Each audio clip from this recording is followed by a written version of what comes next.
Exactement, la disponibilité pour un étudiant aujourd'hui de génération Z, c'est qu'aujourd'hui, la disponibilité d'un matériel, d'une solution, elle se fait à n'importe quel moment du jour ou de la nuit. Cette notion-là n'a finalement plus beaucoup d'intérêt pour eux. C'est au moment où ils en ont besoin, ils doivent l'avoir. Dans cet environnement qui a été mis en place chez nous, la disponibilité est aussi au travers des ressources qu'on lui met à disposition. Aujourd'hui, un étudiant dans les formations de l'école va disposer de 5 machines virtuelles et que cette mise à disposition de ressources, justement en cas de disponibilité très important, concourt à la réussite de ses études. Et si on multiplie ça par le nombre d'étudiants que l'on peut avoir dans une promo, ou quand vous avez 30 étudiants qui se mettent à travailler ensemble, 5 VM, ça fait déjà 150 machines virtuelles. Donc la disponibilité globale du système est un élément fondamental pour l'étudiant, mais aussi pour l'école, pour la réussite des études.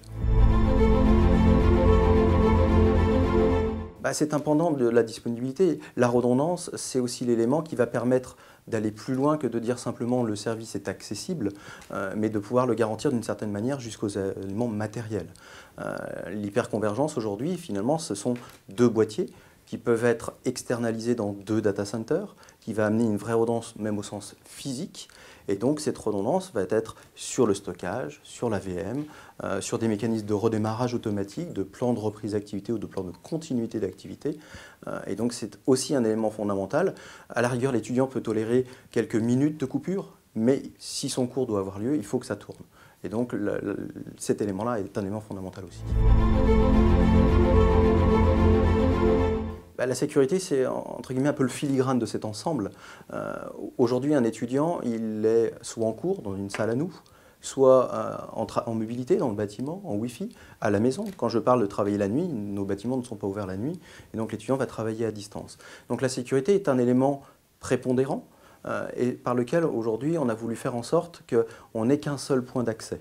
En ce sens où on va passer, alors c'est la solution qu'on a choisie nous, par un portail Citrix, dans lequel on va donner l'accessibilité à un bureau virtuel, à des étudiants, au travers d'un produit NetScaler. Et donc, une fois qu'il est connecté à ce bureau virtuel, va accéder à son labo virtuel qui est sur l'hyperconvergence.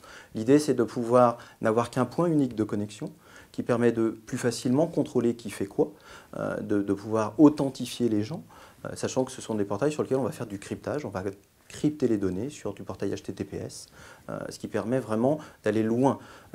Petite spécificité, on parle d'école d'informatique, et donc forcément nous sommes sur des étudiants où ils sont là pour challenger, et donc la notion de sécurité est un élément fondamental sur lequel on se doit, encore plus que pour d'autres populations, d'être vigilant à la sécurité. Et comme je dis, c'est un package global, c'est un filigrane pour nous.